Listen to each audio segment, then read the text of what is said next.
Ito na netizen power na magbibigay boses at matas sa mga nasa social media. Tinag at minessage sa Rafi Tulfo in Action Facebook page ang video ng isang taga Coast Guard na si Christian Canaria, Coast Guard K9 Force na bumunot ng baril sa isang traffic violator sa C5 Road. Sa video, tinatanong ng driver kung ano ba ang kanyang violation, pero pilit siyang pinapababa ng enforcer habang bitbit ang baril. Panoorin po natin ito.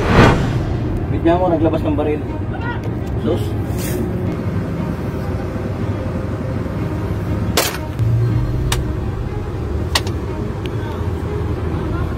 Jesus, anong kasalanan ko?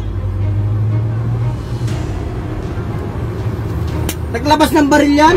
Ayan, hawak-hawak niyang baril, pinabababa niya. Yung driver, sinisita niya. Yun, nakapamewang siya. Sa ngayon, hindi pa natin malalaman kung siya ba'y dinetail dyan ng MMDA bilang backup ng mga enforcer. Or kung siya po ay isang passerby lamang at nakikisawsaw lamang sa nangyayari sa kalye. Ayun, at makikita po din natin, yun, yung traffic enforcer na naka-helmet, kinakausap yung driver. Hindi pa malaman kung ano talaga ang violation. Naglabas ng baril yan? Colonel Bong, magandang tanghali, sir. Napanood niyo na po itong video, Colonel? Tama po, Sir Rafi, napanood ko na po yan. Ilang beses na rin po tayo na itag sa mga posts sa Facebook. Now, ang tanong ko, sir, siya ho ba'y nakisawsaw lang po sa nangyayari dyan sa kalye at gusto lang niyang tumulong sa MMDA traffic enforcer natin sa pagsita dito po sa traffic violator, o siya po'y dinetail po ng Coast Guard sa MMDA para tumulong sa mga traffic enforcer? Meron po tayo nakadetail ng Coast Guard kasama po ng MMDA at HPG, pero po ito ay sa kahabaan ng EDSA. So, I'm thinking na hindi po ito kasama. Ang nangyari lang po dito, nagkataon nung ina-apprehend nung enforcer namin, yung coaster, nakita po ng Coast Guard na tinakbuhan. Pinaghabol ng enforcer namin pero hindi po maabutan. Kaya po yung Coast Guard, nakita niya, hinarangan niya po yung sasakyan. Diyan na po yung senaryo na nagpang-abot sila. Pero sir, hindi ho tamang paraan yan na para sitahin natin ang isang traffic violator at bubunutan ng baril at delikado po yan. Siguro po ang magagawa natin, tawagan po yung Philippine Coast Guard. Total, identified naman po itong suspect. Dapat ho, masanction po itong taong ito, sir. Tama po yan. No? May mga protocol tayo kung kailan tayo bubunot ng baril. Ano? It means na threat na hard danger yung buhay mo na you're being present. Ewan ko po itong yung nangyari na to, hindi naman po gano'n ang nangyari. Hinarangan niya lang, nilabasan niya ng baril. Well, that's brandishing. Kahit hindi mo tinutok yan, nilabasan mo yun ng baril yung tao, bawal din po yan. So sir, hindi po talaga pala siya detailed, meaning hindi siya pinahiram ng Coast Guard para tumulong sa mga traffic enforcer natin sa MMDA. Sir, kasi po yung mga detail natin ng Coast Guard, no, specific area lang po sila, dyan lang po sa EDSA. And that's already C5. So ngayon, titignan po natin kung kasama sa listahan ng Coast Guard yan na dinetail sa IAC. But then again, sir, out of jurisdiction na yung C5. Kung titignan po natin kung official o hindi. Ang sabi niya lang po, na basta ko yung isang post na minsan, ang sinasabi niya doon, sir, tumulong lang siya. But then again, sir, kailangan po natin na sila ng formally para malaman po natin yung puro tulo. At kung may sanction man, bahala na po yung Coast Guard doon kasi sila naman, tao naman po nila yun. Colonel, nabanggit nyo, galing mismo sa inyo, na yes, meron nga pong nakadetail na mga miyembro ng Philippine Coast Guard sa MMDA para tumulong sa mga traffic enforcer natin. Bakit Coast Guard po? Bakit hindi po PNP? Ano po yan, sir,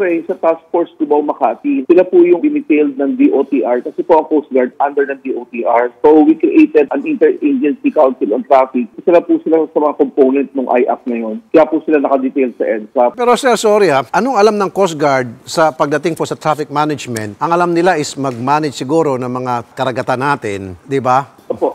And then also, sir, I do agree, kasi po base sa experience namin dito, na marami talaga tayong mga traffic enforcer na binabastos po ng mga pasaway, ng mga motorista, at meron pa nga pong dyan ng bugbog pa noon ng MMD traffic enforcer natin. At tinulungan po namin dito sa TTIP days pa yon. So, I really believe na kailangan po ng backup ng mga traffic enforcer natin, at least man lang policemen, armed policemen, nang sa gayon, hindi naman po mababastos yung mga traffic enforcer at mapoprotektahan. However, dapat po, they should be in proper uniform at sila po'y naturuan ng SOP.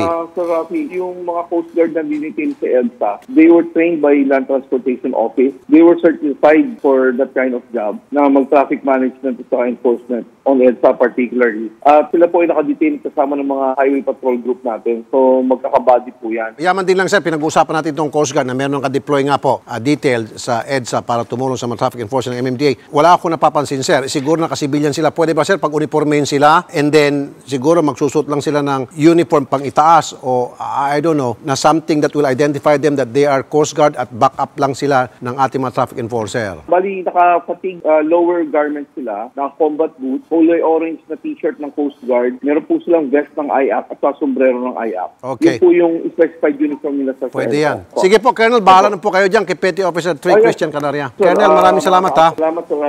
Isang mabilis na aksyon mula sa ating viral video na ipinalabas natin kanina. Muling tumawag sa ating ngayon lang si Colonel Bong Nebriha, ang MMDA para sabing dinisarmahan na si Petty Officer 3 Christian Canaria ng Coast Guard K9 Force matapos nating ipalabas ang video. Na-relieve na rin ito sa kanyang pwesto habang inimbestigahan dahil sa nangyari.